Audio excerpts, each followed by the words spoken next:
कौन हूं मैं? क्या है मेरा वजूद? क्या है मेरी पहचान?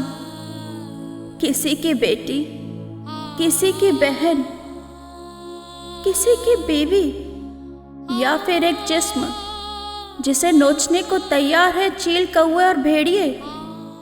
जीते जी तो लड़ गई मैं उनसे, पर मरने के बाद मेरे मुर्दे जिस्म को भी नहीं छोड़ा उन्होंने।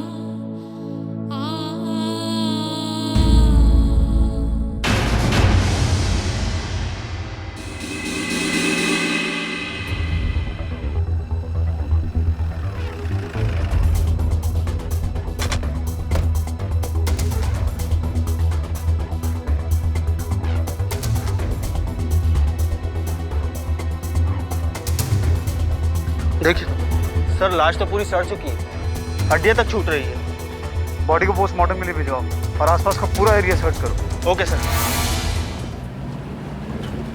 लाश करीब 4 से 4.5 महीने पुरानी है। लड़की का कद 5 फीट 7 इंच है और उम्र 22 से 23 के बीच। मौत की वजह? पहले सर पे किसी रोड से वार किया गया था। स्कल टूटी हुई है और उसके बाद गला घोटकर मर्डर किया गया। स्ट्रैंगुलेशन के मार्क्स हैं गले पर। डेड बॉडी के साथ किसी ने बलात्कार किया है। आप श्योर हैं इस बात को लेकर? जी हाँ, क्योंकि प्राइवेट पार्ट्स पे जो हमें इंजरीज मिली है वो एंटीमॉर्टम नहीं, पोस्टमार्टम है। सीमेन डिपॉजिट के ट्रेसेस बाहर प्राइवेट पार्ट पर ही हैं, यानी सीमेन यूट्रस तक तो पहुंचा ही नहीं, क्योंकि तब तक तो सेल्स डेड हो गए थे। नमस्कार, आज क्राइम पेट्रोल डायल 100 के एपिसोड में हम आपको दिखा रहे हैं पुंसिया बाजतपुर बिहार में हुए एक घिनौने अपराध की दास्तां। एक 22-23 साल की लड़की की लाश पुलिस को मिली और प्राथमिक जांच से पता चला कि पहले उस लड़की की हत्या की गई और फिर उसके साथ बलात्कार। कोई अपराधी इतना अधम कैसे हो सकता है? कोई ऐसा क्यों करेगा? लाश को ना तो अभी कोई नाम मिला था और ना ही उसकी पहचान हो पाई थी। पुलिस ने आसपास के पुलिस स्टेशन से 4-5 महीने पहले की मिसिंग रिपोर्ट मंगवानी शुरू कर दी। सर, सभी पुलिस स्टेशन और थानों से मिसिंग रिपोर्ट हासिल कर ली है। सर, मार्च 2015 से अप्रैल 2015 तक कुल 72 लड़कियों की मिसिंग रिपोर्ट लिखाई गई थी, जिसमें से 17 लड़कियां वापस आ गई थी, लेकिन 4 का मर्डर हो गया था और उन चारों के हत्यारों के ऊपर केस चल रहा है। सर, ये फाइल।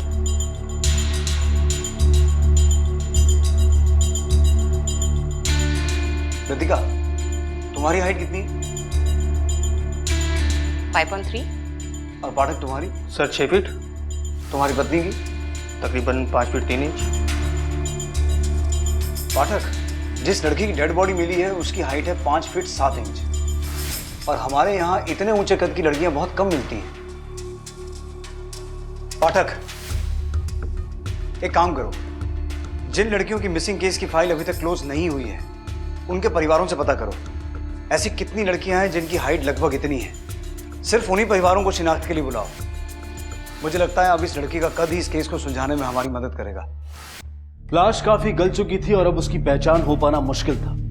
पुलिस ने अनुमान लगाया कि हो सकता है कि लड़की की मिसिंग कंप्लेंट ना लिखवाई गई हो, इसलिए उन्होंने खबरियों के नेटवर्क को काम पर लगा दिया। 5 गांव से 5 लड़कियों के गुमशुदा होने की खबर मिली, लेकिन उनमें से सिर्फ 3 लड़कियों का कद लाश से मैच करता था। अब जांच का दायरा सिमट कर उन 3 परिवारों तक आ पहुंचा था। क्या उनमें से कोई शिनाख्त कर पाएगा इस लाश की? ये चूड़ियां हमें लाश के हाथों से मिली थी। आप पहचानते हैं इसे? आपकी बेटी की है? नहीं साहब, न तो ये चूड़ियाँ हमारी बिटिया के हैं और ना ये लाश। हमारी बहन लंबी जरूर थी पर ये नहीं हो सकती। ठीक है, आप लोग जा सकते हैं। वो तीसरी फैमिली का क्या हुआ? सर, तीसरी फैमिली एक ड्राइवर की है, नाम है फिरोज। उसकी बीवी लापता है, अभी पटना गया हुआ है, देर रात तक लौटेगा, कल सुबह तक थाने आ जाएगा।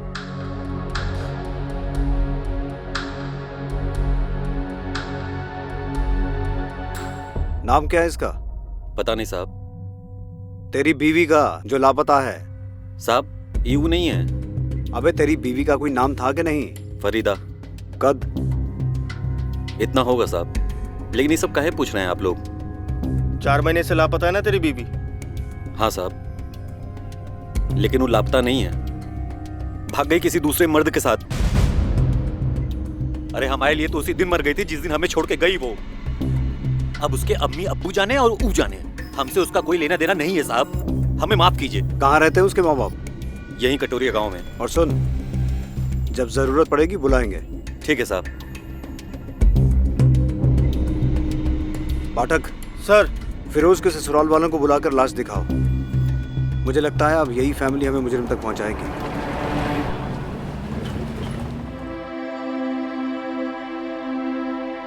सर। सर मुन्ना। हमने सुना है आपकी बेटी लापता है। आपकी बेटी लंबी थी, लगभग उसी कद की एक लड़की की सड़ी हुई लाश मिली है हमें। हमारी बेटी नहीं होगी साहब। बिना लाश को देखे कैसे कह सकते हो कि तुम्हारी बेटी नहीं है? आओ। इस लाश की हाइट तकरीबन 5 फीट 7 इंच। आपकी बेटी की हाइट भी इतनी थी ना? हमारी समझ में कुछ नहीं आ रहा साहब, कैसे पहचाने हम इसको? आप इन चूड़ियों को पहचानती हैं? नहीं। ठीक है, आप दोनों बाहर बैठिए।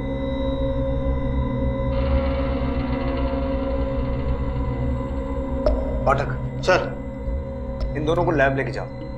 इनका डीएनए सैंपल लो और लाश के डीएनए के साथ मैच करवा के देखो। और हाँ, ये लाश जिस बोरी में मिली थी उसके ऊपर एक मार्क था, वो भी पता करो आइडेंटिफाई हुआ है या नहीं। सर।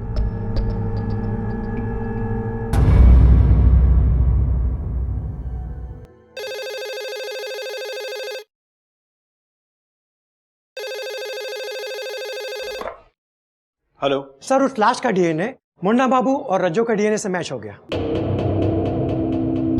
मतलब लाश फरीदा की है? जी सर। थैंक यू डॉक्टर साहब। पाठक सर। फरीदा की दोनों फैमिलीज को बुलाओ। अब इन दोनों फैमिलीज की कुंडली हमें खोलनी होगी।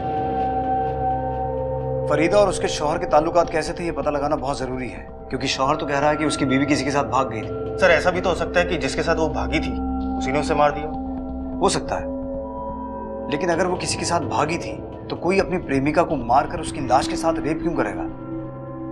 अब इस केस को सुलझाने के 2 ही रास्ते हो सकते हैं पाठक। पहला तो ये पता लगाना कि वाकई में फरीदा ऐसी थी जैसा उसका शौहर बता रहा है, और दूसरा उस क्रिमिनल की साइकोलॉजी को समझना जिसने ये घिनौना अपराध किया है। पाठक, लाश के साथ रेप हुआ है। ये क्रिमिनल नेक्रोफिलिक भी हो सकता है। मुझे लगता है हमें क्रिमिनल साइकोलॉजिस्ट डॉक्टर बोस की मदद लेनी चाहिए। तुम एक काम करो, तुम फिरोज के साथ तहकीकात शुरू करो, मैं डॉक्टर बोस को मिलकर आता हूं। Sir. Well, since it's a case of dead body rape, इसमें कई सारी पॉसिबिलिटीज हो सकती हैं। बैठो। एक तो ये कि शायद कोई आपसी दुश्मनी हो। इस लड़की की तस्वीर है कोई आपके पास? जी नहीं। इसकी संभावना बहुत ज्यादा है कि लड़की बेहद खूबसूरत होगी, और यह भी हो सकता है कि कोई उसे पाने की कोशिश करता रहो और अंत में कुछ हासिल होता नजर नहीं आया तो पहले उसने लड़की का मर्डर कर दिया और फिर रेप। कोई दिल जला आशिक ये क्राइम कर सकता है। डॉक्टर बोस, इस केस में ऐसी कोई जानकारी तो नहीं मिली है, फिर भी हम इस एंगल के बारे में गौर जरूर करेंगे। कोई खूबसूरत लड़की अगर ना कहे तो मेल ईगो को चोट लगती है और वो ऐसी हरकत कर सकता है। एक और पॉसिबिलिटी है, लेकिन वो बेहद रेयर है। नेक्रोफीलिया। डॉक्टर बोस, मुझे नेक्रोफीलिया के बारे में थोड़ी डिटेल जानकारी चाहिए। नेक्रोफीलिया मतलब मेंटली इम्बैलेंस लोग जो सिर्फ डेड बॉडीज के साथ ही रेप करते हैं। लेकिन ऐसे लोगों में ज्यादातर औरतों से प्यार पाने की हिम्मत नहीं होती।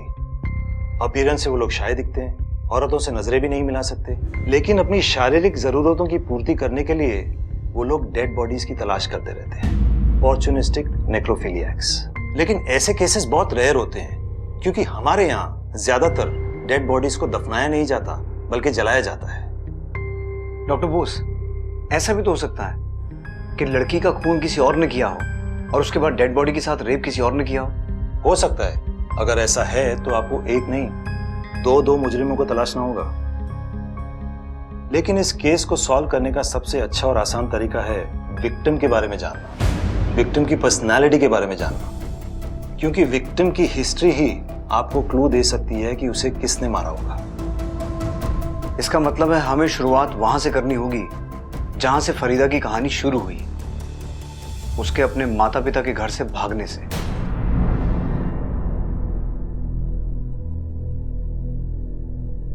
सर। फिरोज। फिरोज, जो लाश तुम्हें दिखाई गई थी वो किसी और की नहीं बल्कि तुम्हारी बीवी फरीदा की है।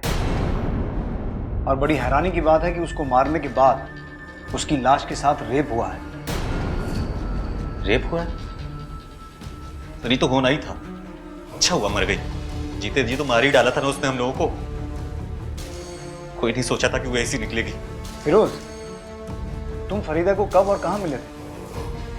सर एक दिन की बात है, हमारी गाड़ी खराब हो गई।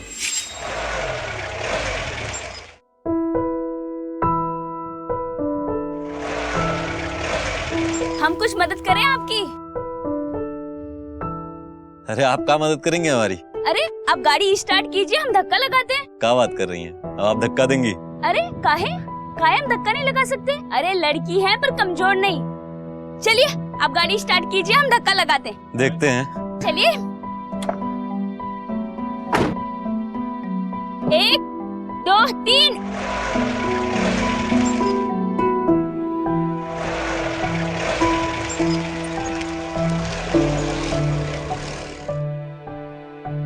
देखा, निकल गई ना।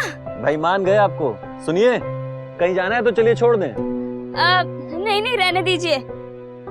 और वैसे भी देखिए ना, पाँव पूरे खराब हो गए, आपकी गाड़ी खराब हो जाएगी। अरे तो हमारे पैर में कौन सा गुलाब का पंखुड़ी जड़ा है? साहब का गाड़ी है, कोई टेंशन नहीं है, आ जाइए। अच्छा ठीक है, फिर चल लेते हम।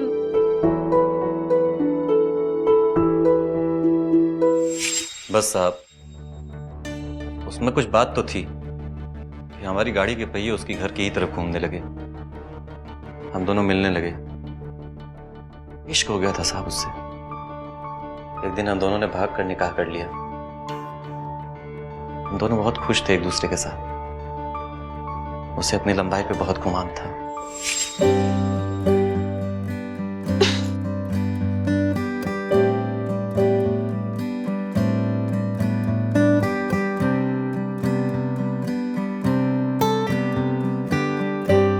अरे फिरोज, हाँ सुनो तो, यहाँ हो ना। हुआ क्या?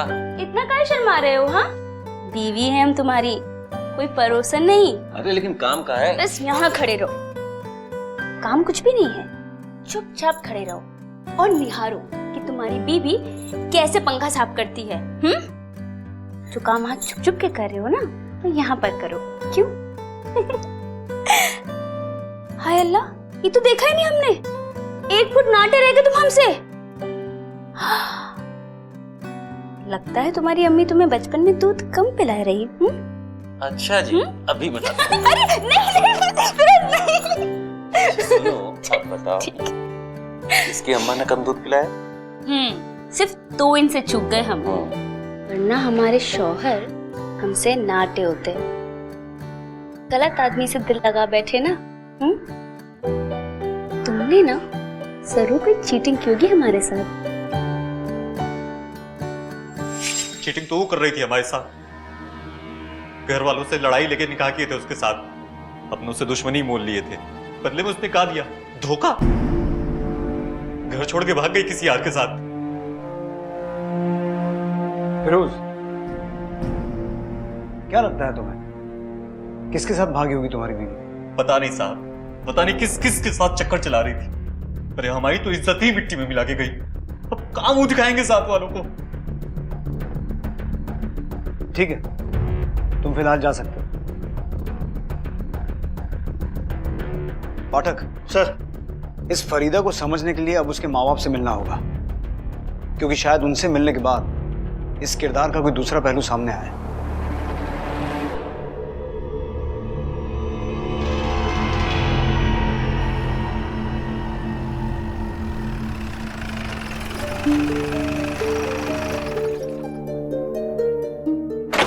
मुन्ना बाबू। हाँ साहब। आपकी बेटी अब इस दुनिया में नहीं है। जो लाश आप लोगों ने देखी थी, उसका डीएनए आपके डीएनए के साथ मैच हो गया है। इसका मतलब वो लाश फरीदा की ही थी।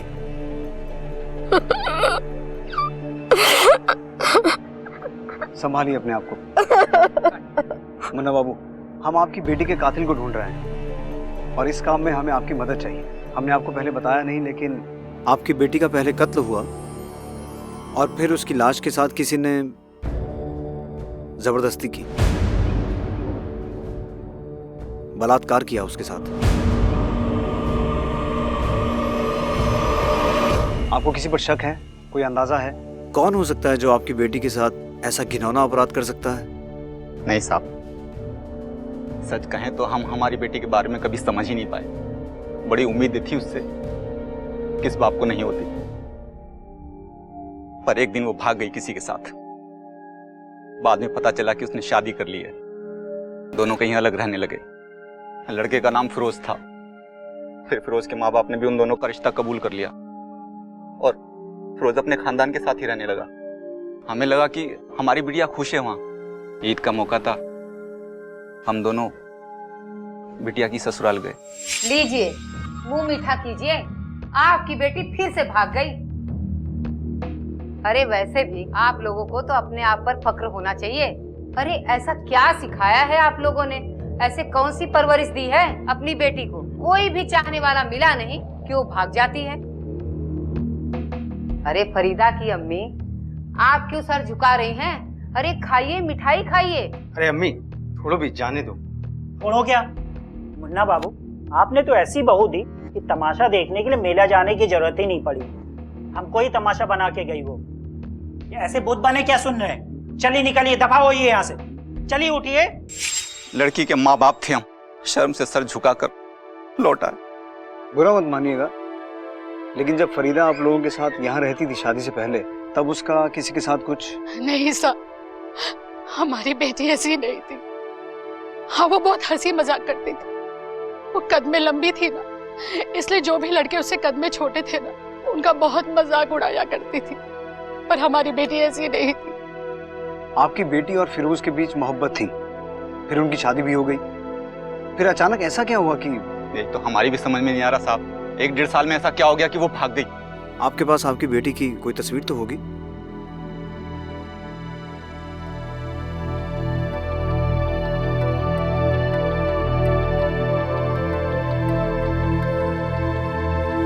शुक्रिया।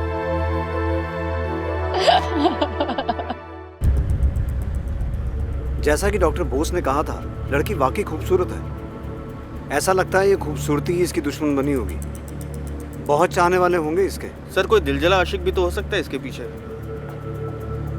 इसके शौहर को जरूर पता होगा कि कौन इस पर मर मिटने को राजी था और कौन इसे मार के मिटाने को। पहली बार तो उसने साफ साफ जवाब नहीं दिया, लेकिन अब वही हमें बताएगा कि इसके कितने आशिक थे और कौन कौन था।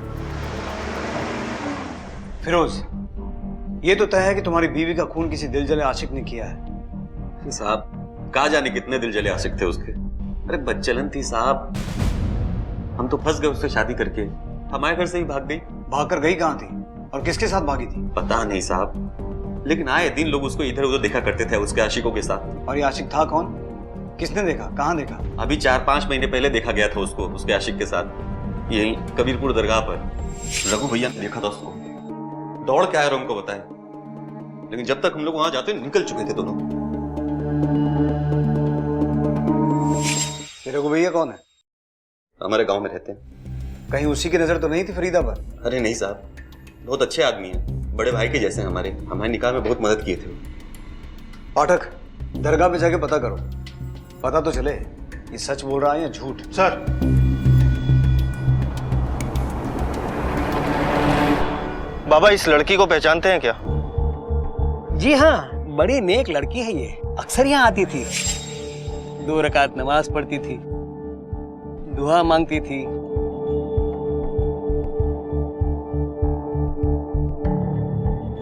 गरीबों को खाना खिलाती थी।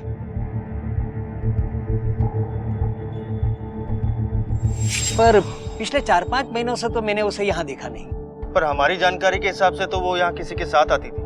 जी, अपने शोहर के साथ आती थी या फिर अकेले। इसे पहचानते हैं? जी हाँ, यही तो उसका शोहर है, फिरोज नाम है इसका। अच्छा बाबा, कभी किसी और के साथ आई थी यहाँ? परवरदिगार की कसम, वो वैसी औरत नहीं थी, ये एकदम पाक दामन औरत है वो। शुक्रिया। सर ये फिरोज झूठ बोल रहा है। इसकी बीवी दरगाह तो जाती थी, लेकिन या तो इसके साथ या फिर अकेले, कभी किसी और के साथ नहीं गई सर। और सर 4 महीने से तो वो दरगाह गई नहीं। वे झूठ बोलकर गुमराह कर रहा है तू। साहब हम काहे गुमराह करेंगे आपको? राजेश, रॉकी, सलीम, बबलू, समीर, इन सबके साथ चक्कर था उसका, और कहा जाने कितना चक्कर था। ये जिन लौड़ों के तूने नाम लिए हैं कहाँ मिलेंगे? सर ये फिरोज कहीं हमें गोल गोल तो नहीं घुमा रहा? पाठक, एक औरत का मर्डर करके उसकी डेड बॉडी के साथ रेप करने वाला आदमी कोई सिंपल आदमी तो नहीं होगा ना? सर आपका शक कहीं फिरोज पर तो नहीं? हाँ सर, उसके पास मोटिव है, वो उसका मर्डर कर सकता है, लेकिन लाश के साथ रेप? अगर मुजरिम कोई मानसिक रोगी है तो उसका कोई क्रिमिनल रिकॉर्ड भी होगा। सर लेकिन फिरोज का तो किसी भी पुलिस स्टेशन में कोई क्रिमिनल रिकॉर्ड नहीं है। और वो 5 लोग, राजेश, सलीम, समीर, रॉकी और बबलू, देखते हैं अब इन 5 की कुंडली में क्या निकलता है। सर एक बात और, सर जिस बोरे में लाश मिली थी उसके डिटेल्स लेने के लिए मैंने मिश्रा जी को भेज दिया है।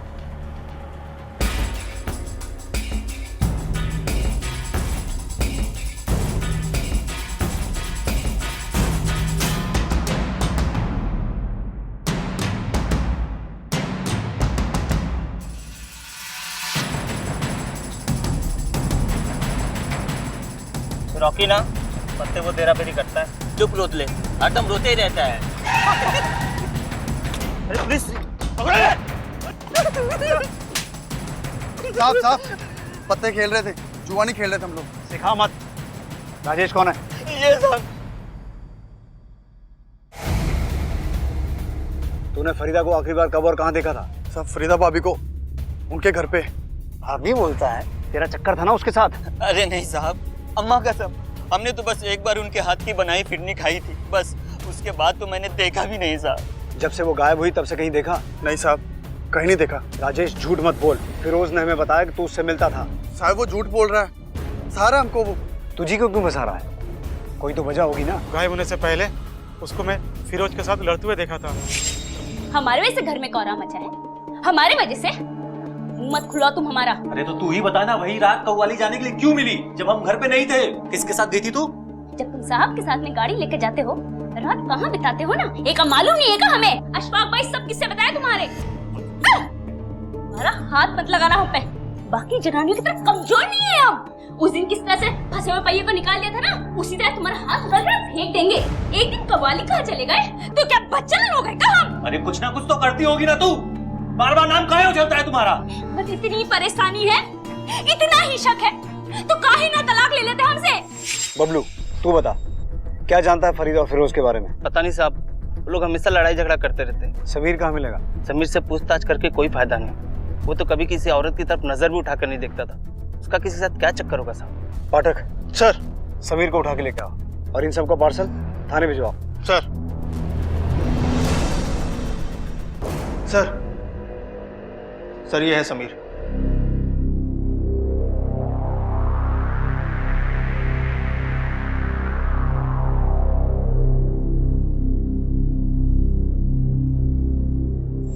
अपीयरेंस से वो लोग शायद दिखते हैं, औरतों से नजरें भी नहीं मिला सकते।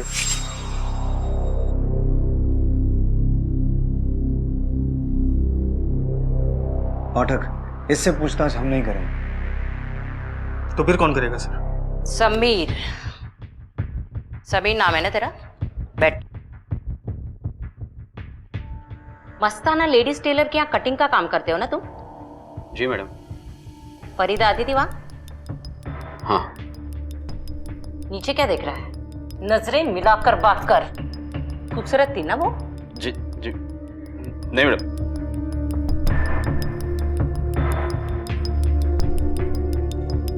खूबसूरत है,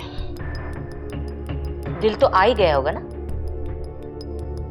जी मैडम, मेरा मतलब नहीं मैडम, बहुत डर लगता था, बहुत मजा करती थी। गुदगुदी होती थी अंदर? जी नहीं। अच्छी लगती थी? जी नहीं मैडम, अक्सर कपड़े सिलवाने आया करती थी तो नाप मुझे ही लेना पड़ता था। डॉक्टर बोस ने जैसा कहा था ये बिल्कुल वैसा ही है। और बहुत छेड़ती थी। एक दिन वो मेरे दुकान पर आई। अरे कैसे हो लाजू जी?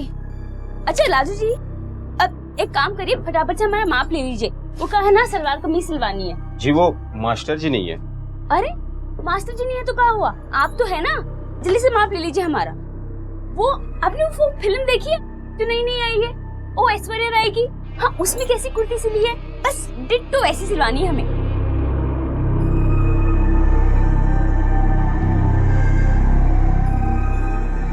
अरे इतना कपकपा क्यों रहे हैं आपके हाथ? अच्छा अब छोड़िए, हम बताते हैं, लिखिए 36। क्या हुआ लाजू जी? जी वो आप लाजू जी मत बोला करिए, सब बाद में बहुत हंसते हैं। ओए होए, तो क्या छुई हुई बोले आपको? हाँ, आपकी ना शादी करवा देनी चाहिए। एक बार शादी हो जाएगी ना फिर सब सही हो जाएगा। वैसे लाजू जी, आपकी शादी लड़की से करवाएं या फिर? अच्छा ठीक है, लेकिन सिल के रखिएगा, मैं बाद में आती हूँ। इसलिए खून कर दिया तूने फरीदा का? खून? क्या कह रहे सब आप? भला मैं खून क्यों करूंगा? सिर्फ खून ही नहीं, खून करने के बाद लाश के साथ रेप किया तूने। रेप? हेलो, हाँ एक मिनट सर, मिश्रा जी का फोन। बोलिए मिश्रा जी। ठीक है, हम आते हैं। लतिका, जब तक ये सच ना बोले अच्छे से मेजरमेंट लो इसका, कैदी की वर्दी सिलवानी है इसकी। Yes sir.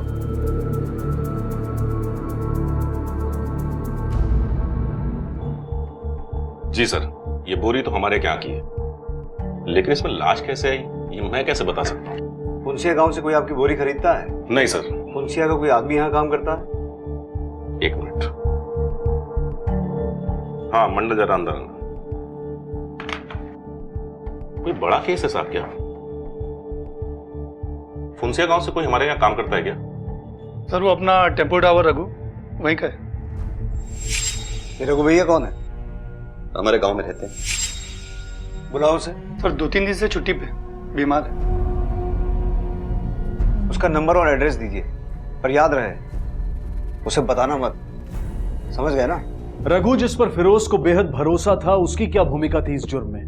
क्या वो शामिल था या फिर उसे भी इस जुर्म की कहानी लिखने वालों ने पुलिस की आंखों में धूल झोंकने के लिए लाकर खड़ा कर दिया था? शक के घेरे में एक मासूम सा दिखने वाला समीर भी था, जिसे पुलिस नेक्रोफिलिक यानी कि लाशों के साथ शारीरिक संबंध बनाने वाला मान रही थी।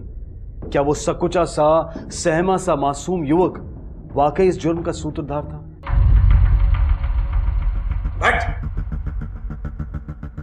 और क्या क्या किया रघु ने तेरे लिए? सिर्फ लाश फेंकने के लिए बोरी का इंतजाम किया था या खून में शामिल था वो? क्या कर रहे हैं साहब आप? हम काहे करने लगे खून? रघु भैया ने तो निकाह के वक्त हमारी काफी मदद की थी, वो काहे करेंगे खून? देख फिरोज, तेरी उल्टी गिनती शुरू हो चुकी है। तूने क्या कहा था? तेरी बीवी के बहुत से यार हैं, तूने नाम भी बताए, लेकिन जब हमने पता किया उनमें से एक भी आदमी ऐसा नहीं निकला जिसकी तेरी बीवी के साथ यारी हो। फिर तूने क्या कहा? तेरी बीवी दरगाह जाती थी किसी के साथ। तेरी बीवी जिस दिन से गायब हुई है वो दरगाह गई नहीं। पर साहब। चुप! क्या कहा था तूने? तेरी बीवी के साथ झगड़े होते थे, तलाक तक बात पहुंच गई थी। नहीं, तू अपनी बीवी पर बदचलन होने का इल्जाम लगा रहा है। पर साहब अशफाक भाईजान ने ही ये बात हमें बताई थी, एक बार नहीं कई बार, कि उसका एक के साथ नहीं कईयों के साथ चक्कर है। तूने जिस जिसका नाम लिया हमने सबकी कुंडली निकलवाई है, एक भी आदमी उसमें शामिल नहीं है। झूठ बोल रहे हैं साहब, ऐसी बात भी कोई कबूल करता है क्या? एक बात बता, तूने अपनी बीवी को देखा कभी किसी के साथ? नहीं साहब। फिर? लेकिन अशफाक भैया ने तो देखा, रघु भैया ने तो देखा। अबे तेरे भैया कहेंगे कि तेरा कान कौवा ले गया, तू कौवे के पीछे दौड़ेगा क्या? पाठक चल, इसके प्यारे भैया अशफाक को उठा के लेके आ। ये केस अब इन दोनों पे खत्म होगा। और याद रखना फिरोज, बहुत घिनौना अपराध हुआ है, एक लाश के साथ रेप हुआ है। सजा तो मिलेगी ही, लेकिन उससे पहले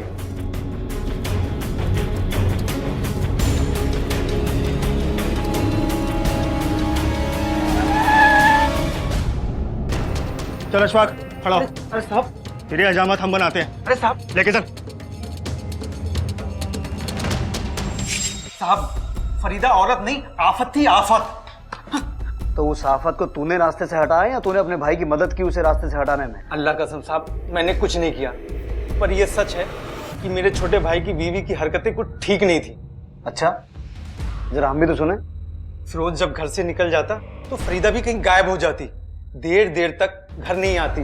आस पड़ोस के लोग तरह तरह की बातें करने लगे। हम सरेआम जलील होने लगे। पानी नाक से ऊपर हो गया था।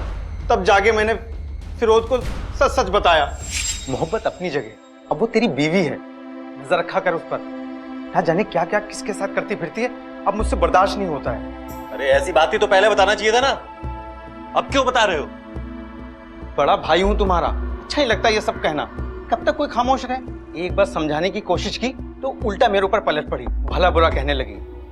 औरत जात पर लगाम रखना सीख, नहीं तो किसी दिन हम सबके चेहरे पर कालिख पोत कर भाग जाएगी।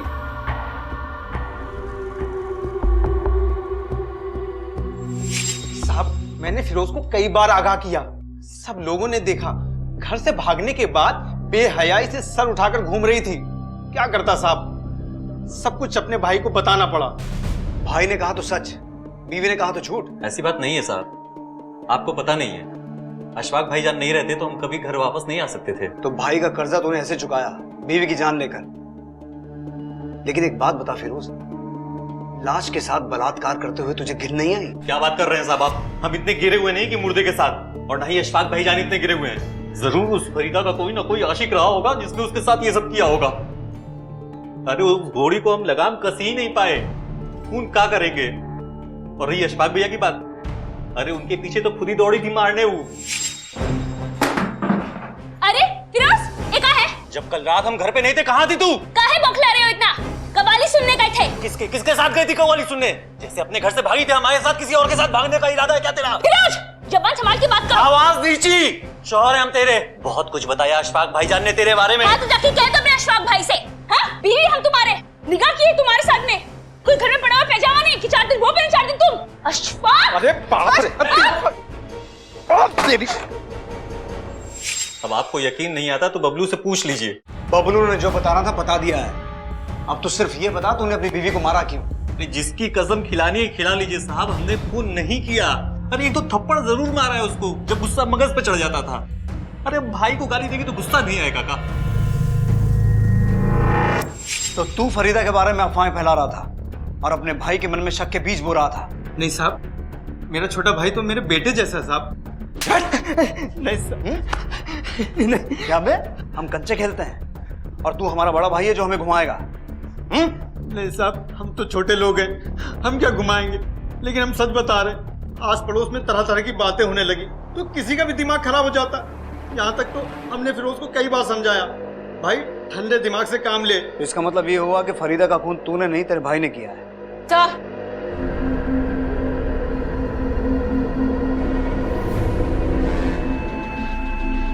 रघु कहाँ छुप के बैठा था? सर इवनिंग कॉलेज के पीछे बगीचे में।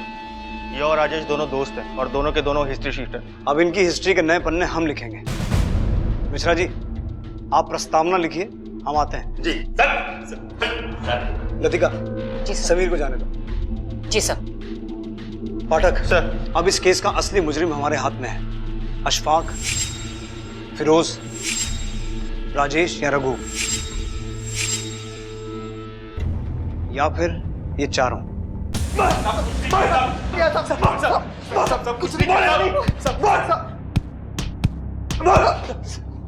सर ये अखबार रघु की गाड़ी में से निकला है। ये दुनिया का सबसे बकवास अखबार है, इसे कोई नहीं पढ़ता है, सिर्फ रघु ही पढ़ता है। और खास बात यह है सर, यही अखबार लाश के पास मिला था।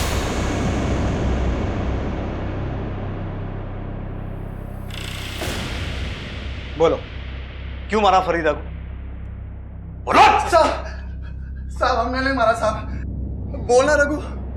साहब हमने तो सिर्फ लाश को ठिकाने लगाने में मदद की थी साहब, और कुछ नहीं। अगर तुम दोनों ने फरीदा को नहीं मारा तो किसने मारा है?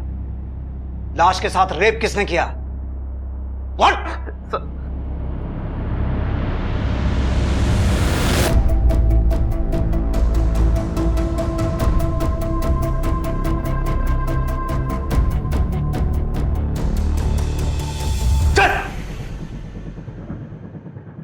बोल, इन दोनों में से कौन है?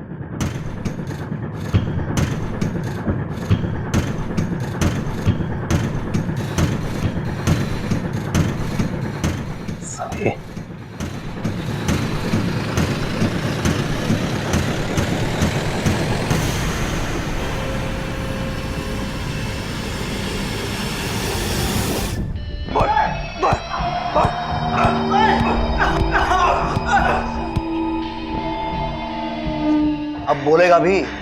मैंने मारा फरीदा को। पहले मैं फरीदा और फिरोज की शादी के खिलाफ था। जब मैंने फरीदा को देखा तो देखता ही रह गया। मैंने अब्बू को मना लिया।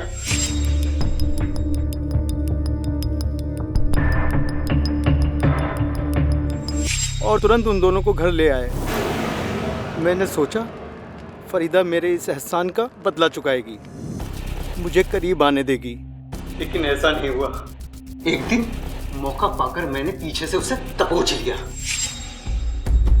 अरे फिरोज, अशफाक, अरे कब? देखो मैं तो आज सबक सिखाती हूँ बराबर से। तेरी तो देती हूँ मैं। बदतमीज। अरे आज तुम्हें छोड़ूंगी नहीं। उसने लोगों के सामने मुझे खदेड़ खदेड़ कर मारना चाहा। पागल हो गई है। अरे रुक, कहाँ जा रहे भाग के? हाँ? पगला गई। अरे रुक, अरे रुक, पकड़ के मार। रुक, कहाँ जा रहे? मैंने रघु और राजेश के साथ मिलकर एक प्लान बनाया।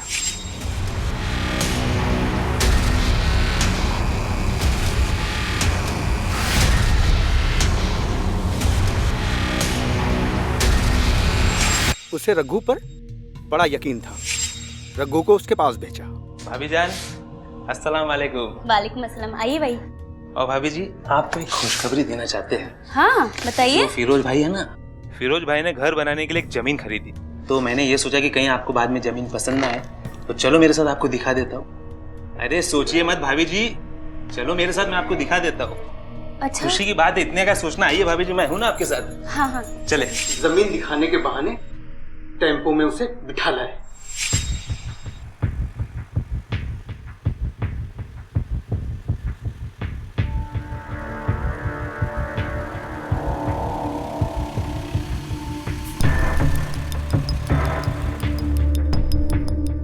आइए भाभी जी।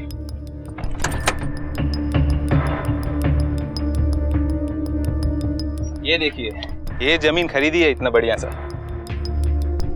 ये जमीन खरीद रहे हैं फिरोज? हाँ भाई। यहाँ कौन आएगा? हम बताते हैं।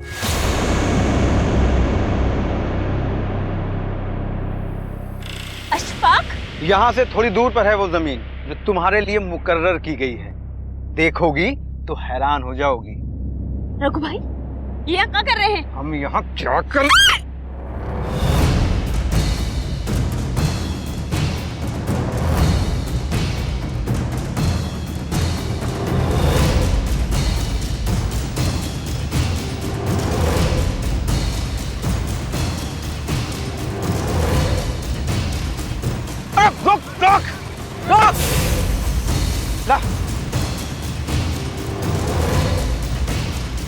रुक फरीदा, रुक।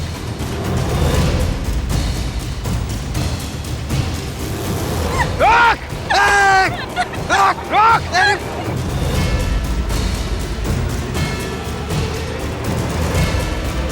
इतनी जिल्लत सही थी, इतने ताने सुने थे नौटे होने के, दिमाग सुलग उठता था। सामने तो लाश पड़ी थी साहब, लेकिन दिमाग में जीती जागती फरीदा। हमने अपना आपा खो दिया। शर्म आती है तुम जैसे आदमी को सामने देखकर। ऐसी चार्जशीट बनाऊंगा तुम्हारे खिलाफ कि जमानत को भी तरस जाओगे।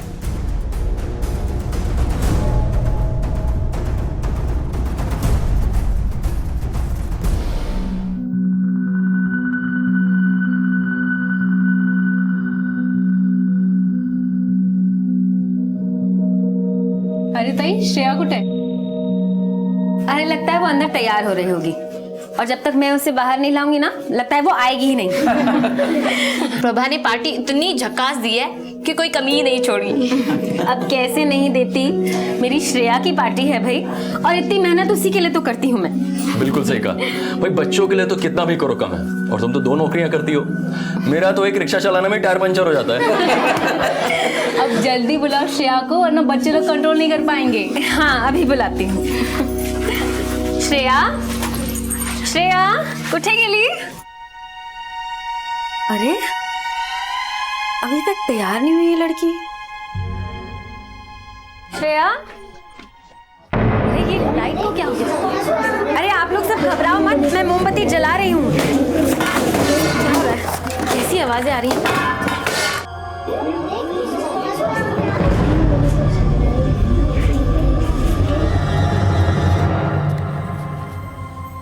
अरे भाई, बर्थडे में खर्चा अच्छा किया है तूने।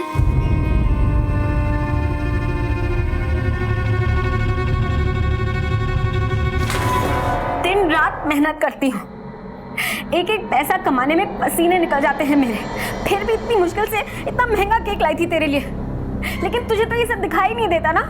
कम से कम ये तो सोच लेती श्रेया कि सारे मोहल्ले के लोग यहाँ खड़े थे। मोहल्ले वाले को इधर उधर खड़े रहने के अलावा कोई काम नहीं है, और ये सब करके तो मेरे लिए बुरी ही रहेगी। अरे विनोद ने मुझे बताया यहाँ क्या हुआ, मैं फौरन आ गया। विनोद ने बताया तेरे को, या तेरे पास जिगर नहीं है ये बोलने के लिए कि तू भी इसमें इसके साथ था? लाइट तो तूने ही काटी होगी ना। मैं कुछ बोलता नहीं हूँ करके तू मुझे हर मामले में घसीट लेगी? क्या मिलता है तेरे को ये सब करके? और वैसे भी हम दोनों का तलाक तो हो चुका है ना। तेरे से पीछा छूटता तो तलाक होता ना। अरे ऐसे तलाक का फायदा ही क्या, जो तू गले में घंटी की तरह लटका है मेरे। अब मैं बीमार हूँ तो क्या करूँ? अरे छोड़ बाबा, किसके सामने बात कर रहा है? बाबा की दवाई जान पे आती है, और मोहल्ले के सामने पार्टी देकर दिखावा करना अच्छा लगता है ना। तू गप्पा बस, मदे बोलू न खुश, तुझे नहीं समझेगा श्रेया। ये आदमी किस तरह से झूठ बोलकर मुझसे पैसे ऐंठता है, दवाई का बहाना बनाकर। बाबा,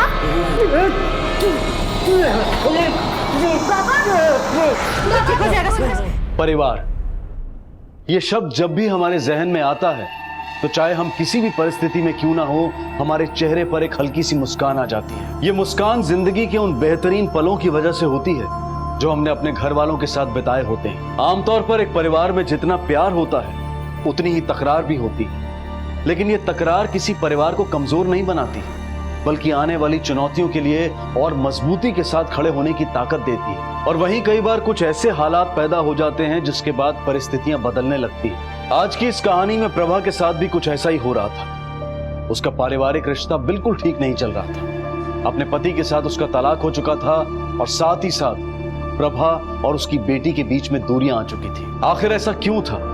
क्या हुआ था इस परिवार में? और क्यों श्रेया को अपनी मां फूटी आंख नहीं सुहाती?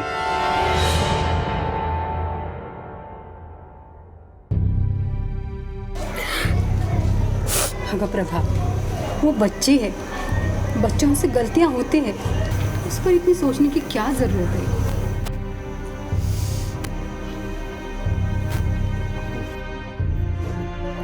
सारा दिन काम करती हूँ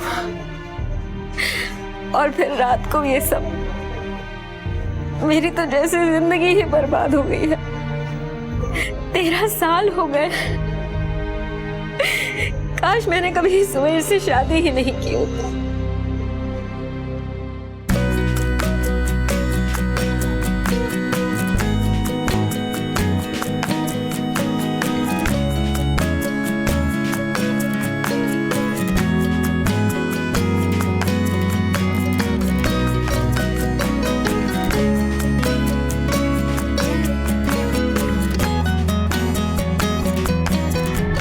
जो कुछ सुवेश कर रहा था वो मैं बस श्रेया के लिए ही झेल रही थी।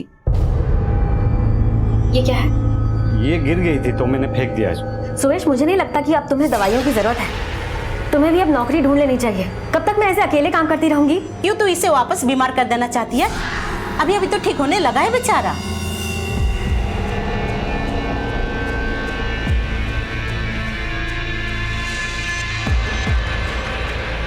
वाह यार, तुझे तो पार्टी के लिए शाम का इंतजार ही नहीं करना पड़ता।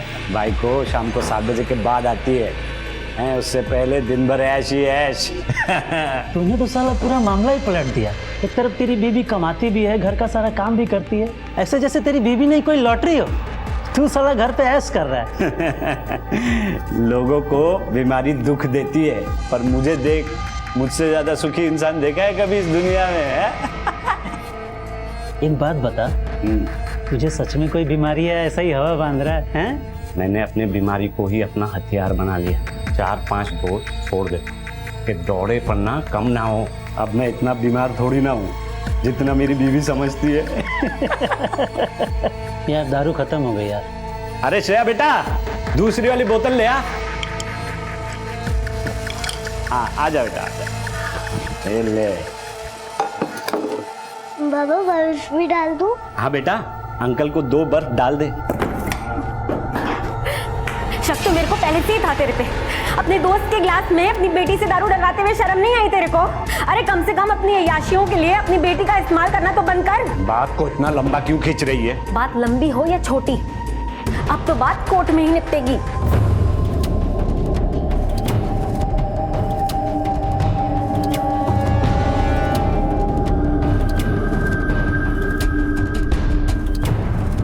दोनों पक्ष की दलीलें सुनने के बाद कोर्ट प्रभा देशमुख को अपने पति सुवेश देशमुख से तलाक लेने की अनुमति देती है। बच्ची श्रेया देशमुख की कस्टडी मां प्रभा को दी जाती है। मैडम ऐसा मत कीजिए, मैं आपके पाँव पड़ता हूँ madam. Madam please madam. Divorce तो सिर्फ कागज पर ही हुआ था, क्योंकि वो तो मेरे पीछे पीछे यहाँ तक आ गया। इस चौल में मैंने सोचा था कि वो कभी यहाँ तक नहीं पहुंच पाएगा और मैं अपनी जिंदगी की नई शुरुआत करूंगी। मौसी, मुझे इस बात का गम नहीं है कि वो मुझसे पैसे ऐंठता है, लेकिन इस बात का गम है कि उसने मेरी ही बेटी को मेरे खिलाफ खड़ा कर दिया। वो जानता है कि श्रेया मेरी कमजोरी है और इसी बात का फायदा उठाता है वो। भगवान पर भरोसा रख, एक दिन श्रेया को एहसास हो जाएगा कि तू उसे कितना प्यार करती है।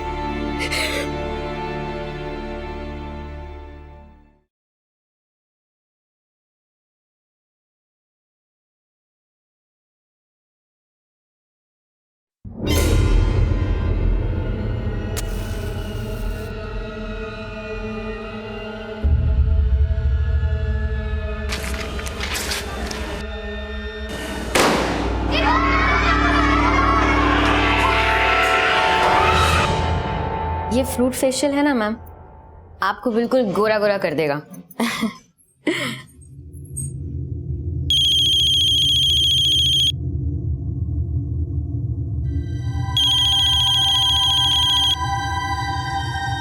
हेलो, हाँ बोला।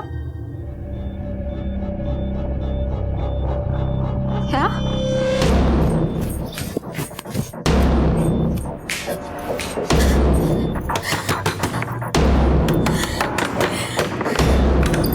श्रेया कहाँ फंसे जा रही है? श्रेया, कुठे आए तू? श्रेया, श्रेया। अरे क्या हुआ? काय को इतना चिल्ला रही है? सुबह श्रेया को कहाँ छुपा कर रखा है, जल्दी बता दे। अरे तेरा दिमाग खराब हो गया क्या? मैं उसको इधर काय को छुपा के रखूंगा? इधर नहीं छुपा कर रखा है तो किधर छुपा कर रखा है? आई शपथ, मेरे को नहीं मालूम वो किधर गई है। तो फिर किसको मालूम होगा? उसके स्कूल से फोन आया था, उसकी टीचर कह रही थी स्कूल में बम फोड़ कर किधर भाग गई है वो। अरे उसका रोज का है, तू टेंशन मत ले, जा वो आ जाएगी।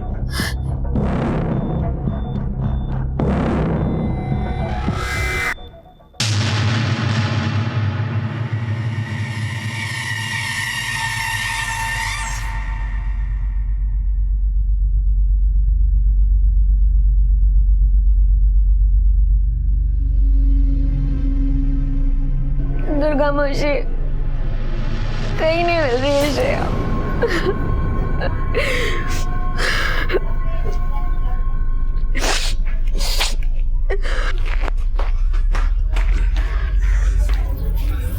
हर जगह ढूंढा, कहीं नहीं मिली श्रेया।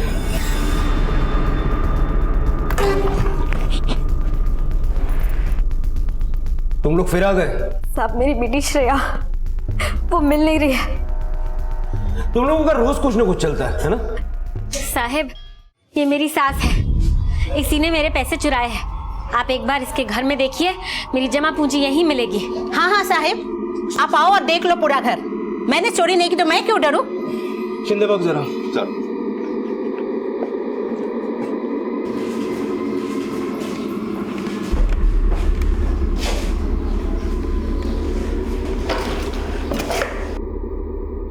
सर, इनके घर से तो कुछ नहीं मिला। साहब, आप एक बार फिर से देखिए, पैसे जरूर इसने कहीं छुपा कर रख दिए होंगे। साहिब, इसने जानबूझ के खुद अपने पैसे छुपा दिए हैं और इल्जाम मुझ पे डाल के मुझे बदनाम करना चाहती है। साहिब, आप एक बार इसके घर भी देख लो। चेक करो।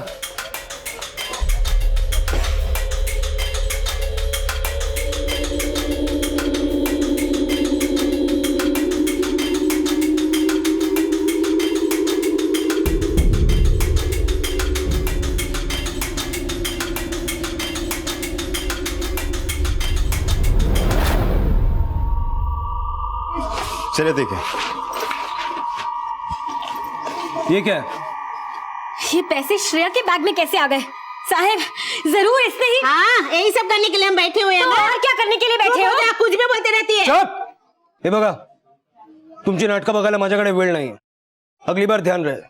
मैं मानती हूँ कि हमने आपको अब तक बेवजह तंग किया है, उसके लिए माफी, लेकिन मेरी बेटी श्रेया वो घर वापस नहीं आई साहब, आप उसे ढूंढो। अगर ये तुम लोगों का कोई नया नाटक हुआ ना, दोनों को उठा के अंदर कर दूंगा। नहीं साहब, सच्ची। हम तुम्हारी बच्ची को ढूंढने की शुरुआत करते हैं, कुछ भी पता चलेगा तो इन्फॉर्म करें, और अगर तुम्हारी बेटी खुद से कहीं गई हो और घर वापस आ जाए तो तुम हमें इन्फॉर्म करोगे।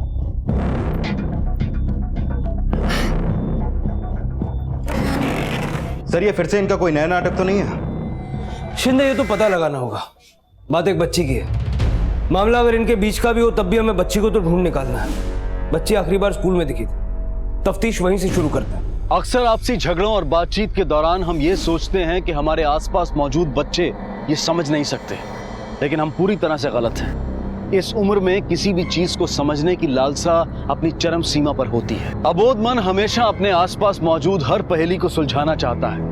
ये मन हर उस शब्द को अपनी गहराई में उतार लेता है जो उसके आसपास चल रहा होता है, और इस सब का असर पड़ता है उनके चरित्र पर। श्रेया ने भी बचपन से वो सब कुछ देखा था जो प्रभा और सुवेश के बीच चलता आया था, और इसी की वजह से कहीं ना कहीं वो उस तालीम से वंचित रह गई थी जिसकी वो हकदार थी। नतीजा, उसकी माँ को उसके द्वारा की गई शरारतों की खबर मिलती रहती थी। लेकिन इस बार मामला गंभीर था। स्कूल से मस्ती करके भागी श्रेया का अब तक कुछ पता नहीं चला था। आखिर कहाँ गई थी श्रेया? क्या वो सच में किसी मुसीबत का सामना करने वाली थी, या फिर ये भी उसकी कोई शरारत थी?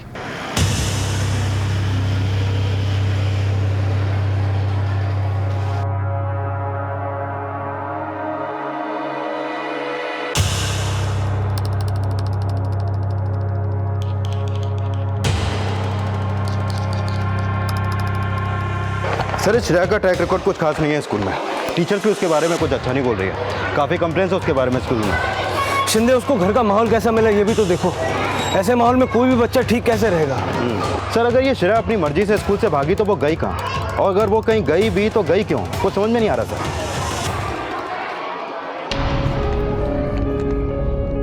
नमस्ते साहब। इस बच्ची को जानते हो? इसी स्कूल में पढ़ती है। साहब जानता हूँ साहब, ये हमेशा मेरे पास से आइसक्रीम लेकर जाती है। बहुत नटखट बच्ची साहब। कल भी इसने यहाँ से आइसक्रीम खरीदी थी। कल तो ये स्कूल खत्म होने से पहले ही निकल गई थी साहब। वहाँ रिक्शा स्टैंड से रिक्शा लिया था उसने।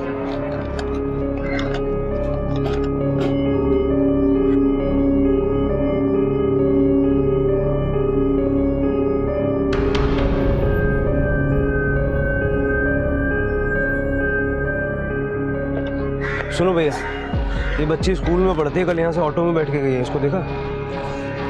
हाँ साहब, ये लड़की मेरे ही रिक्शे में बैठी थी। मैंने ही 7 बंगला बस स्टॉप के पास छोड़ा था, मेट्रो ब्रिज के नीचे।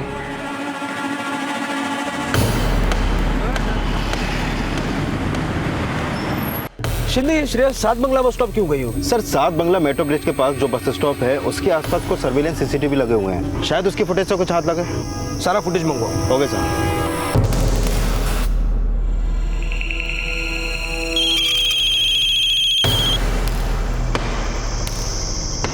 हेलो,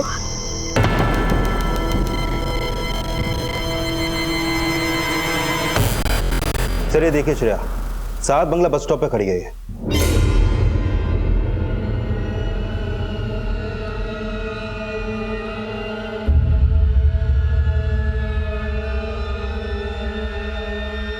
ये श्रेया बस में बैठकर कहाँ गई? सर ये 210 नंबर की बस है।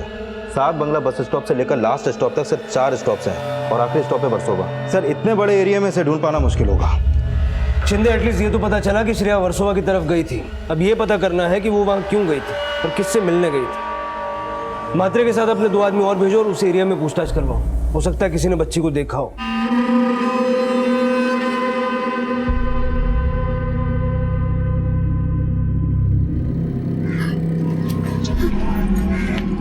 क्या हुआ प्रभा? श्रेया कुछ पता चला? नहीं अमित, लेकिन मैंने तुझे यहाँ इसलिए बुलाया क्योंकि मुझे तेरी मदद की जरूरत है। तू मुझे कुछ पैसे देगा क्या? क्यों, क्या हुआ? वो सब मैं तुझे नहीं बता सकती, बस मुझे पैसे चाहिए। पैसे तो अभी मेरे पास भी नहीं है। होता तो मैं मना ना करता, लेकिन काफी दिनों से काम पर नहीं गया हूँ ना, तो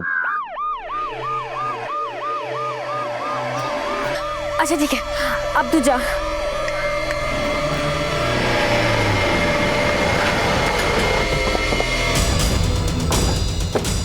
प्रभा, तुमसे कुछ जरूरी बात करनी है। श्रेया उस दिन स्कूल से भागने के बाद सीधी वर्सोवा की तरफ गई थी। कोई रहता है तुम्हारा वहां? वर्सोवा? नहीं साहब, वर्सोवा में तो हमारा कोई नहीं रहता। जरा अच्छे से सोचो, आखिर वो वहां क्यों जाएगी, वो भी यूं एकदम अकेले स्कूल से भाग के? हाँ साहब, वर्सोवा में आरती रहती है, श्रेयाची मैत्रिन।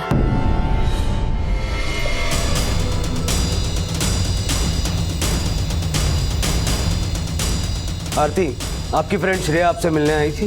अंकल, बहुत दिन हुए मैं और श्रेया मिले ही नहीं। सर, सड़क के उस पार वाले साइबर कैफे से कुछ पता चला है। तो साइबर कैफे ओनर ने श्रेया की फोटो को पहचाना है। उसके हिसाब से श्रेया वहाँ 3 बजे तक थी और उसके बाद सीधे यहाँ पर आई है। बेटा, आपकी फ्रेंड अभी तक घर नहीं लौटी है। आपको हमें सब कुछ बताना होगा, जो कुछ भी आप जानती हो। देखो, घबराओ मत, सब कुछ सच सच बताओ। अंकल, कुछ दिन पहले श्रेया मुझसे मिलने आई थी। आरती, तेरे बाबा प्रॉपर्टी में काम करते हैं ना, मुझे किसी भी खाली घर की चाबी दे देना प्लीज। लेकिन मुझे पापा से बात करनी होगी और मैं उनसे क्या बोलूंगी? देख आरती, तू किसी को कुछ मत बताना प्लीज। तू बस मुझे चाबी दे दे, किसी को कुछ नहीं पता चलेगा। तू मेरी दोस्त है ना, मेरे लिए इतना नहीं कर सकती? ठीक है, मैं एक बार ट्राई करती हूँ। बेटा, कौन से घर की चाबी दी थी आपने उसे? राजकमल चोल के घर की। आपके पास उसकी डुप्लीकेट चाबी है? हाँ है।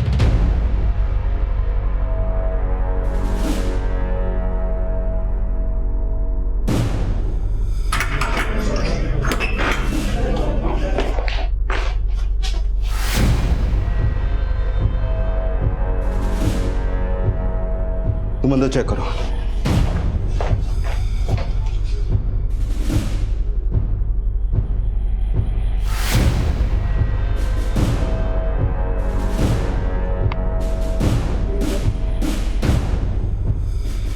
सर, यहाँ पे कुछ भी नहीं है। सर एक मिनट। हाँ मात्रे। सर, मात्रे का फोन था। प्रभा ने अपने घर के पास ही एक सुनार को अपने गहने बेच दिए।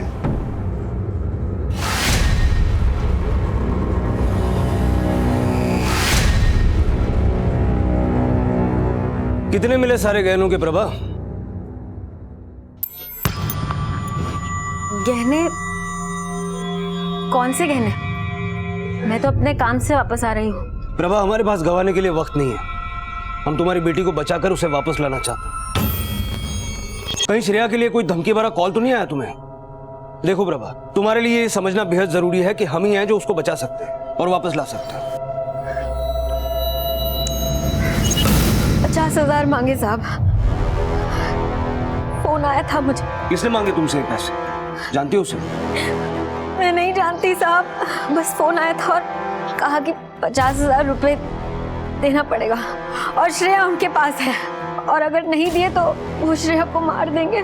इसी बात का शक था। वैसे इस किडनैपिंग के पीछे कोई ऐसा भी है जिसकी तुम कल्पना भी नहीं कर सकते। कौन? शायद इस किडनैपिंग के पीछे तुम्हारी बेटी श्रेया खुद है।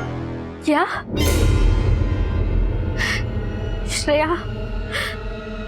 श्रेया नहीं किया होगा ये सब, लेकिन साहब इसमें उसकी कोई गलती नहीं है। वो तो बच्ची है अभी। ये सब उसको सुवेश ही सिखाता है। झूठ बोलना, पैसे ऐंठना, इन सब कामों में सुवेश ही उसकी मदद लेता था।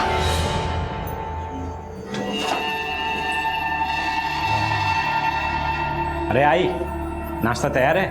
नाश्ता नहीं है, कल की खिचड़ी है, दे दूं? क्या है तू भी?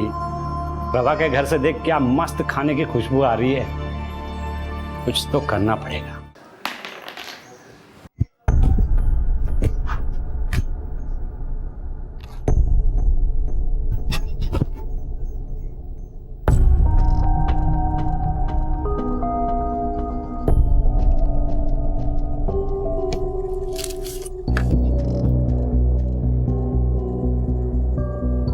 बाबा, ये आप क्या कर रहे हो?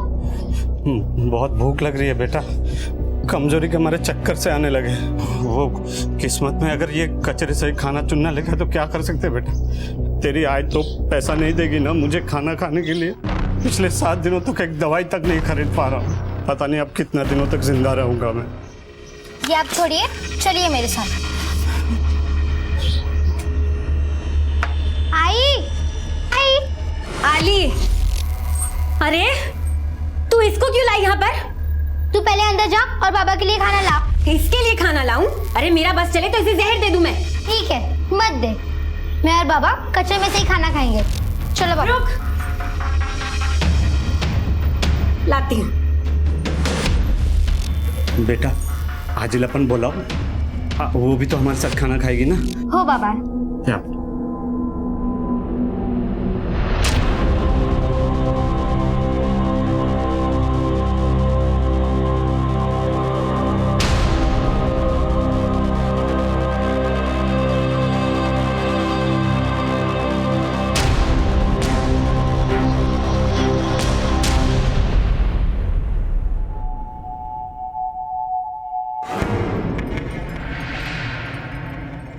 आई, लगता है वो लेनदार आ रहा है। अब क्या करेगा तू? हाँ, एक आइडिया है।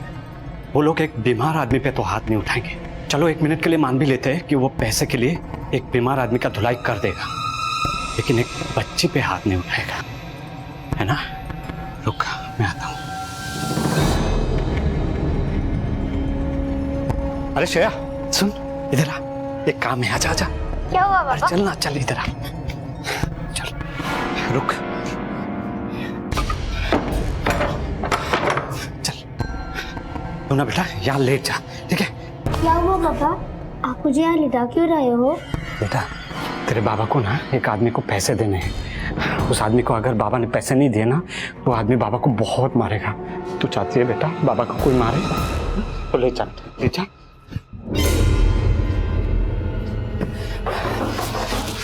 आई, तू संभाल पैसा।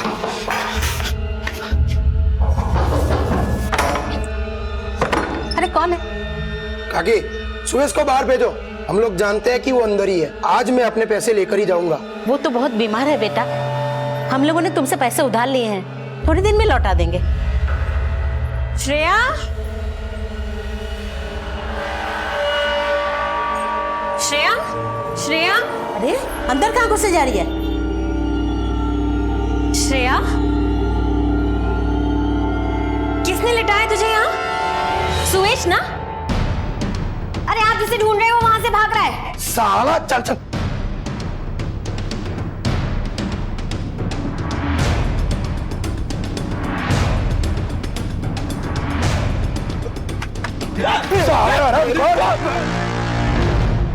फिर इसके बाद श्रेया बिगड़ गई साहब। घर से पैसे चोरी करना, झूठ बोलना, इतनी छोटी सी उम्र में सब गलत काम सीख गई थी वो। तुम्हारा फोन?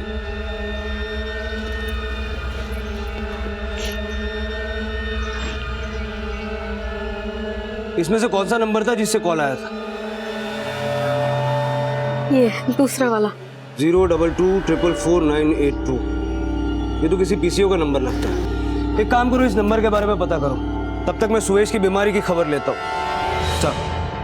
पुलिस को इस बात का शक था कि 12 साल की श्रेया ने खुद ही अपनी किडनैपिंग का झूठा नाटक किया, लेकिन किसी को यह समझ में नहीं आ रहा था कि अगर यह सब कुछ खुद श्रेया ने किया था तो इसके पीछे वजह क्या थी। प्रभा ने जो कुछ भी पुलिस को बताया था उससे यह तो साफ होता है कि सुवेश ने हमेशा श्रेया की मासूमियत का गलत फायदा उठाया था। आखिर क्या हो रहा था? कहां थी श्रेया? और क्या इस सब में सुवेश भी उसके साथ शामिल था? इन सभी सवालों के जवाब जानने के लिए पुलिस ने सुवेश से सवाल जवाब शुरू किए। 1 नंबर की झूठी है साहब वो। मैं सच में बहुत बीमार रहता हूँ। वो तो मुझे श्रेया से मिलने से भी रोकती है। तो तू श्रेया को पैसे चुराने के लिए भी नहीं बोलता होगा? श्रेया के चोरी करने की आदत से मैं इनकार नहीं करता हूँ साहब, लेकिन ये आदत मैंने उसे सिखाई है, ये बिल्कुल गलत बात है। सुवेश तू कहीं से भी दूध का दूल्हा नहीं लगता है। प्रभा भी क्या दूध की धुली हुई है? उसने भी तो मुझे छोड़ दिया अपने यार के लिए। मतलब? उसका चक्कर है साहब। चक्कर? हाँ। किसके साथ? अमित के साथ, वही रिक्शा वाला।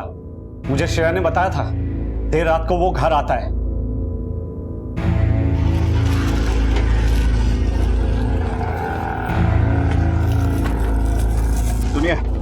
022444982। वो है साहब।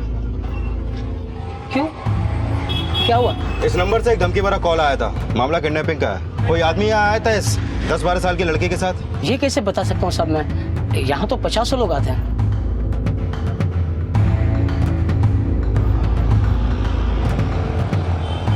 सर यहाँ से तो कुछ भी पता नहीं चला है। हाँ, मैंने भी सुवेश से पूछताछ की। श्रेया की माँ प्रभा का एक नया एंगल सामने आया है। शिंदे कहीं कुछ ऐसा तो नहीं जो हमें नजर नहीं आ रहा? सर अब तो ये कहना भी मुश्किल है कि श्रेया ने खुद ही ये सब प्लान किया है या फिर किसी और का भी हाथ है इसमें। एक काम करो, इस अमित के बारे में और पता लगाओ।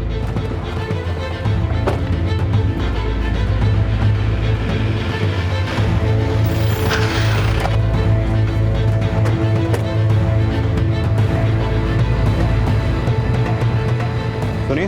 हाँ जी सर। ये अमित का घर किधर रहता है?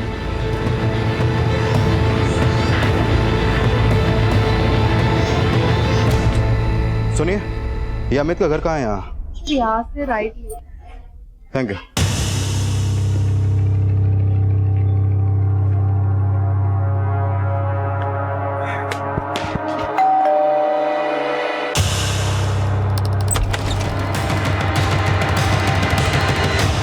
बाबा किधर है बेटा?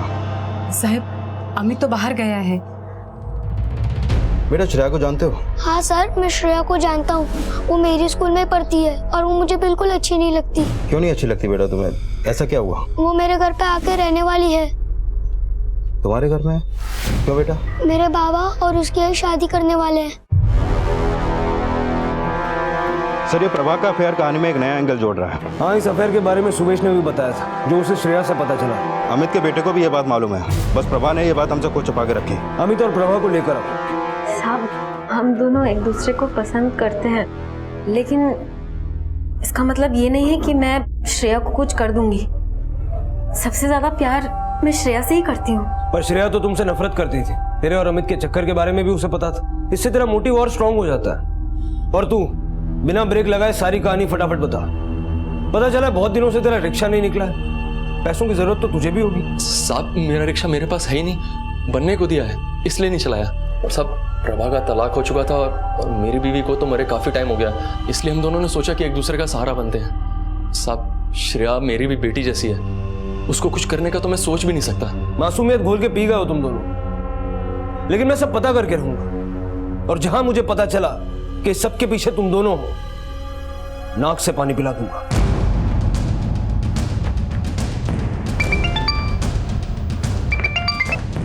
हाँ बोल। ठीक है, वहां पहुंचते हैं। सर, चारकोप नाले के पास एक बच्चे की लाश मिली है। चलो।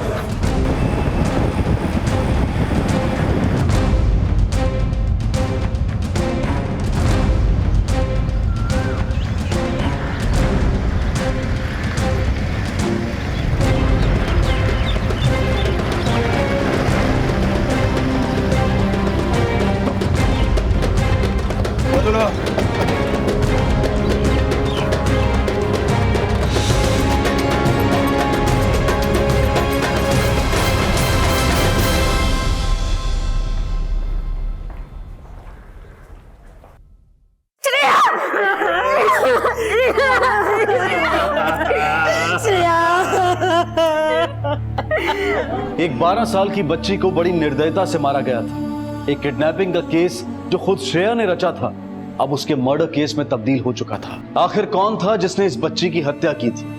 आखिर श्रेया की मौत से किसे फायदा हो सकता था? अब तक पुलिस इस केस को हर एंगल से खंगाल चुकी थी, लेकिन अब भी उन्हें उसे कड़ी की तलाश थी जिसके मिलने से शायद ये केस सॉल्व हो सके। सर, पोस्टमार्टम रिपोर्ट के मुताबिक श्रेया की मौत उसके गायब होने के ठीक 48 घंटे बाद हुई थी। मतलब श्रेया उस घर में रुकी तो थी, लेकिन उसकी मौत कहीं और हुई और उसके बाद उसकी लाश को नाले के पास लाकर फेंक दिया गया। सर, श्रेया मर्डर केस के सिलसिले में कोई आदमी आपसे मिलने आया है। अंदर। जी सर। नमस्ते साहब, मैं किशोर साहब कांदीवली में पंचर की दुकान पे काम करता हूँ सर। इस केस से तुम्हारा क्या लेना देना? साहब 5 तारीख को एक आदमी की गाड़ी की पीछे वाली सीट पे मैंने इस बच्ची को देखा सर। गाड़ी का पंचर तो साहब मैंने ही बनाया था, लेकिन साहब उस समय जब इस बच्ची को देखा तो लगा सो रही थी।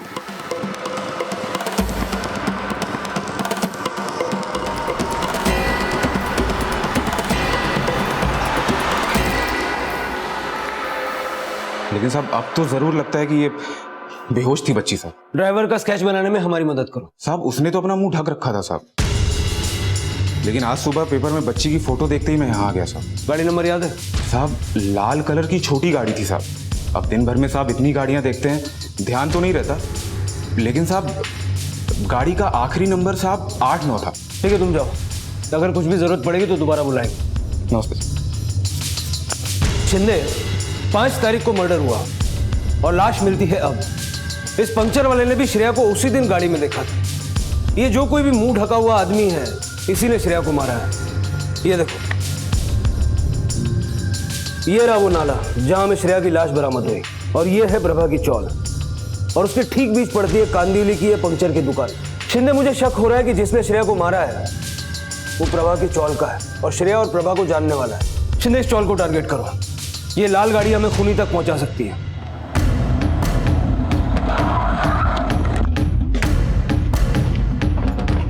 रुके, यहाँ कोई लाल कलर की गाड़ी देखी तुमने जिसका लास्ट नंबर 8-9 है?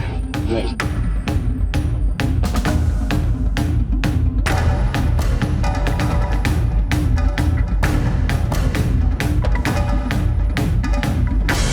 सर, इस चौल में एक लाल गाड़ी है, कोई शंकर नाम का आदमी यही 3 गली छोड़ के रहता है। वो क्यों मारा बच्ची को? साहब आप लोग क्या बोल रहे हैं? क्यों मार रहे हैं मुझे? मैं क्यों मारूंगा साहब? मैं तो उसे अपनी बेटी की तरह मानता हूँ, मेरे जिगरी दोस्त की बेटी है साहब। जिगरी दोस्त? हाँ साहब, सुबह साहब वो 5 तारीख को मेरी गाड़ी लेके गया था, बोला था कोई जरूरी काम निपटाना है तो दे दी साहब गाड़ी।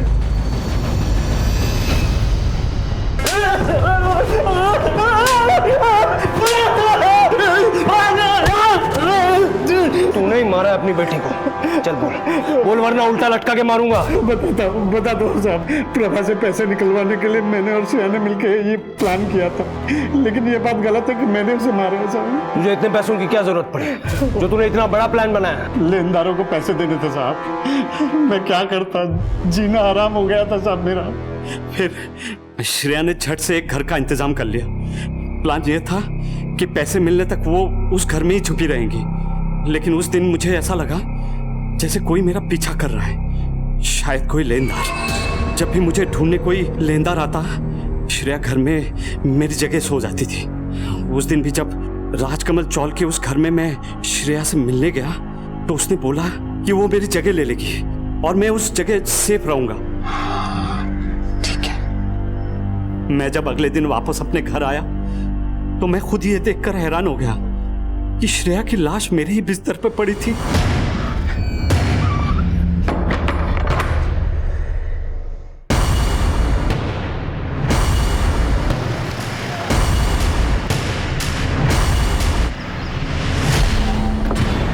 शंकर की गाड़ी से मैंने श्रेया को नाले के किनारे फेंक दिया।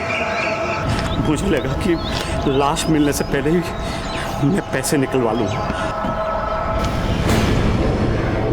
हेलो, पैसे तैयार रख, नहीं तो जानती है ना मैं क्या कर सकता हूँ। साहब मैंने सब कुछ किया है, लेकिन अपनी बेटी को नहीं मारा है साहब, नहीं मारा है। सुवेश का पीछा कौन कर रहा होगा? क्या इसकी बातों पर भरोसा करना ठीक रहेगा? सर, सुवेश के लेनदारों की लिस्ट निकालता हूँ, शायद उनमें से कोई हो। शिंदे, पूरे चौल में कोई ना कोई तो होगा जिसने किसी को आते जाते देखा होगा। इतनी सफाई से सब कुछ कैसे किया जा सकता है?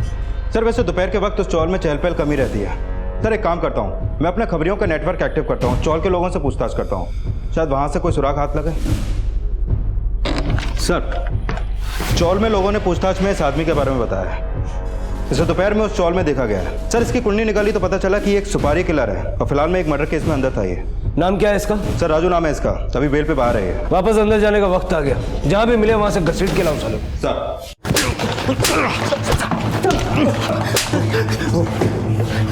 सर बोल, मैं ही मारा था छोकरी को, मुझे पैसे मिले थे। किसने दिए थे पैसे? साहब मुझे पैसे वो जिंदगी भर मैं अपने बच्ची के प्यार के लिए तरसती रहूंगी। मुझे कभी अपने बच्ची का प्यार मिला ही नहीं अमित।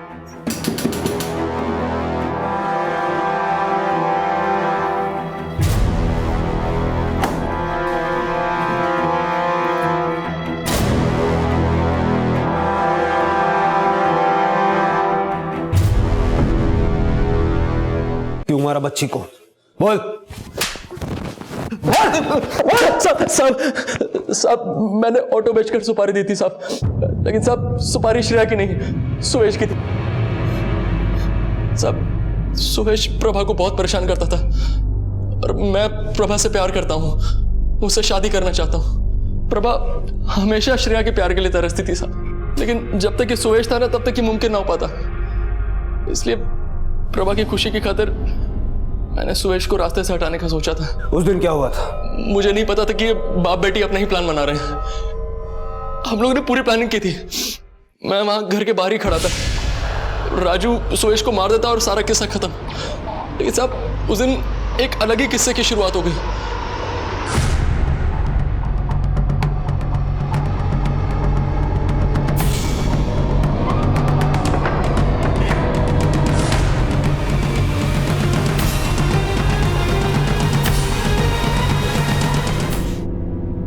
अबे अमित जल्दी आ जाए या लोचा हो गया।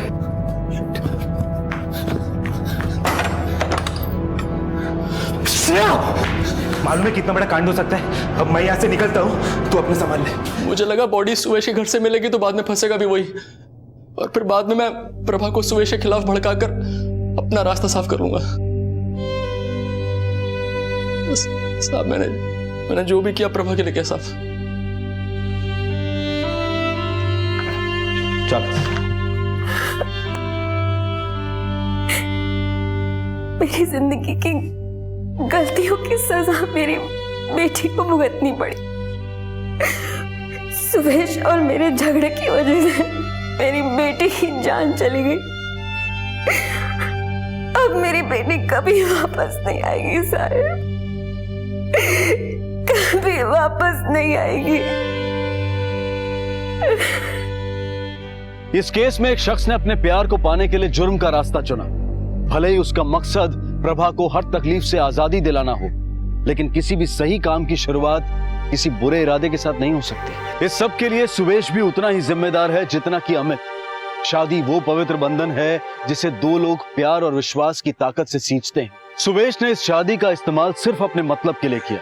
उसने कभी ये कोशिश नहीं की कि सब कुछ ठीक हो, पति पत्नी दोनों कंधे से कंधा मिलाकर परिवार को चलाएं। अगर उसने जरा सा भी इस बारे में सोचा होता तो शायद श्रेया जिंदा होती और अपनी जिंदगी बेहतर तरीके से जी रही होती। अब मैं अनूप सोनी आपसे विदा लेता हूं, फिर मुलाकात होगी अगले एपिसोड में एक और चौंका देने वाले केस के साथ।